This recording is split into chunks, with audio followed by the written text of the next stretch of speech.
What up, you guys? It's Sevyn Streeter, and I'm hanging out here with my boy David Dwayne. Hi, David. What's going on, everybody? Live from Philadelphia, David Dwayne here with Sevyn Streeter. What's going on, Sevyn? I'm good. How are you? So good to see you. I'm doing great. How about yourself? Listen here, I have no complaints. I just had the best time with my fans, like at my show. It was crazy. So I'm awesome. And I'm sitting here with you, so we're good. Yes, absolutely. And you did phenomenal. Absolutely love the project. Thank you. How does it feel to be in Philly, first night? I know you've been anticipating this night for a while. I have been. I've been like, so anxious to get on the road and just be face to face with my fans and just sing with them and to be in Philly. We kicked it off in Philly. It feels absolutely amazing. Even my dancers and my DJ, they were just like, yo, the crowd was crazy. Like, I was like, oh, y'all didn't know that my Philly fans turn up like that? Oh, okay, y'all just didn't know. You know? Nice and intimate too. It was. And I live for those moments. I do. And coming up with this set, because you could have did a whole bunch of other songs, but I feel like perfect. You did. Oh my gosh, you did a lot of songs. We did do a lot. We had it was nice. Certain ones that I'd never done before. I had never done consistent. Yeah. I love the fact that you and Them Joints came up with that. How was it? You know what? Them Joints is super dope. It was our second time working together because he did call me crazy too. Mm-hmm. So he's super duper talented, and yeah, I love working with him. He's crazy. He's a little mad scientist. He's so slept on. You know what? Everybody has their time in their moment. I ain't slept on him, so I don't know. Shout out to Them Joints. I'm not asleep when it comes to Them Joints. I think he's amazing.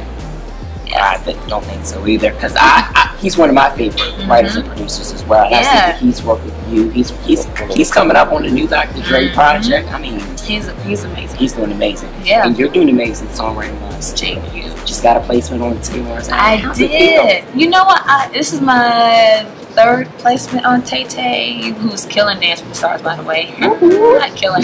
But no, it's great to have another record on Tamar, because I know every time she gets one of my records that she's gonna kill it, and she always does. She always sounds amazing. Right. So as a songwriter, that always feels great when you give your song to somebody and they do it more than justice. So I love it. Absolutely. Yeah. And Should Have Been There. Yes. It's hot single. Thank you. Mine is for what's going on with We Know Blue.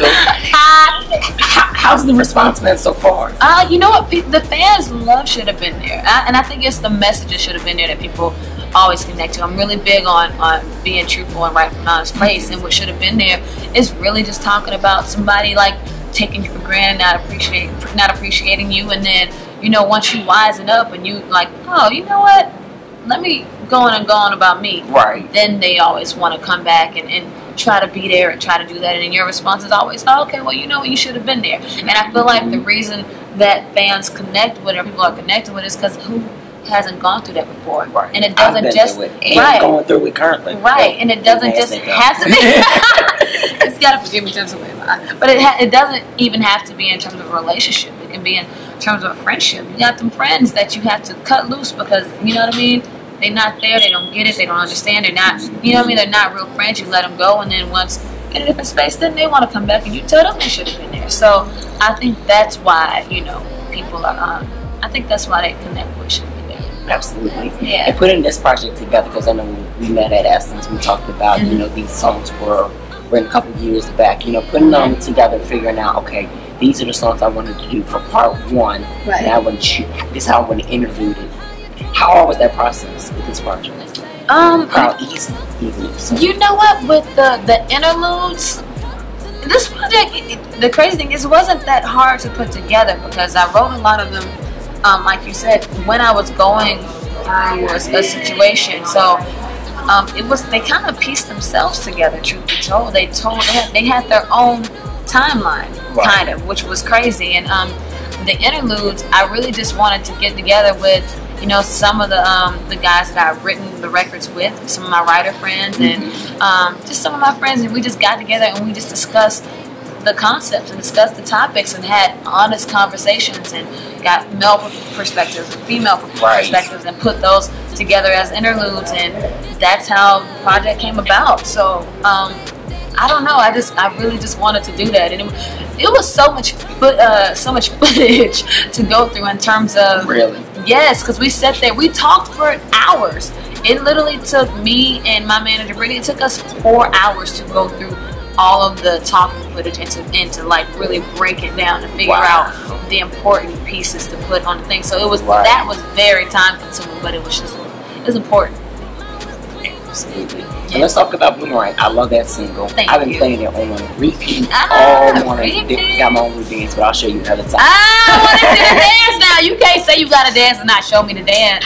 I might have to do it. You do. But I love the single. What state of mind were you at with that record? Shoot, Boomerang is self-explanatory. All these curves, all this space, and you want to go and act up. You know what I mean? It is what it is. I literally wrote it when I was in that space, and like I said, sometimes you gotta just snap on people, bro. Like, and that's what Boomerang is. It's just me kind of like snapping, like, okay, you got me all the way fucked up, like basically.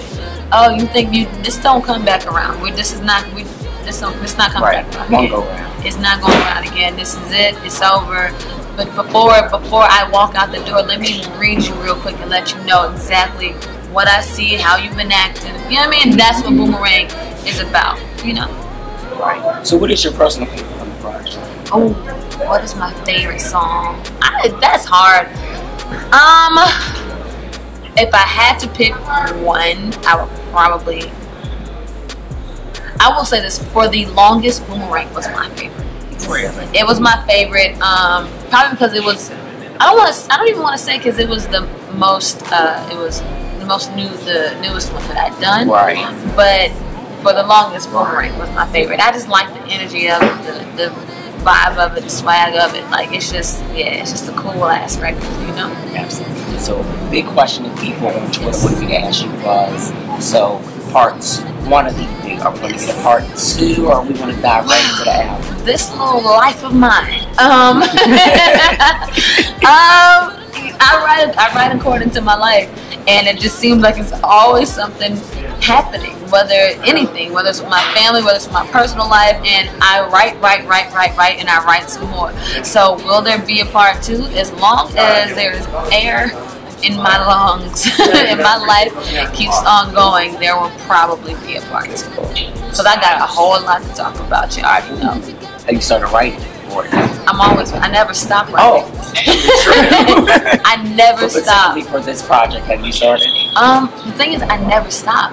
So even with like for example, I Should Have Been There Part 1 some of the songs that I wrote way before I put out the project. Right. If there is a Should Have Been There Part 2, it'll be songs that possibly that I wrote last week, that I wrote before then, or that I'm gonna, that I'll write before the project comes out. Because I never stop writing, because I never stop thinking.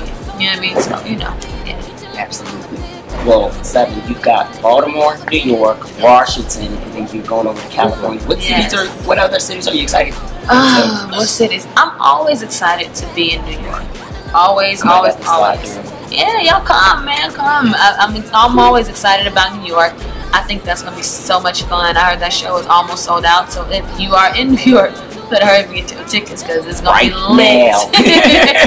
Yeah, so that's gonna be crazy. And I've never ever done a show in LA. Really? Never done a show in LA because LA never had an urban station. They've only had pop stations. So now that they finally have an urban station, and you may hear my songs out there a little bit more. Now I can do shows in LA, but never had shows in LA, and I'm really excited about that because obviously I live there. You know what I mean? Right. I live there. I have friends there. I work there all the time, so I cannot wait to do a show in LA. Absolutely. Yeah. So now I gotta ask you. Yes. How many placements on Chris's project? Because that's a deep question. Oh, man. You know what? I haven't even had the chance to get in with him yet. What? No, I've been working and busy, and I haven't had a chance to yet. That's amazing. I already know it's gonna be crazy. I'm super excited about it. I actually have a record in mind I need to send him. But that's super like sidebar. But yeah, man, I'm like super excited for this project. It's gonna be dope. The album cover alone, I just loved. Love him and Royalty. It's just beautiful. Yeah. Sevyn, thanks so much for this influencer No, chat. thank you so much. It's always good. Anytime. Thank you too, man. So let everybody know where they can follow you as far as your social assistance. Man, well, you know you can hit me up on my Twitter and on my Instagram, so make sure you do that. It's just at Sevyn, Sebyn. I think, well, hit me up on my Snap. You know, Snap me, boo.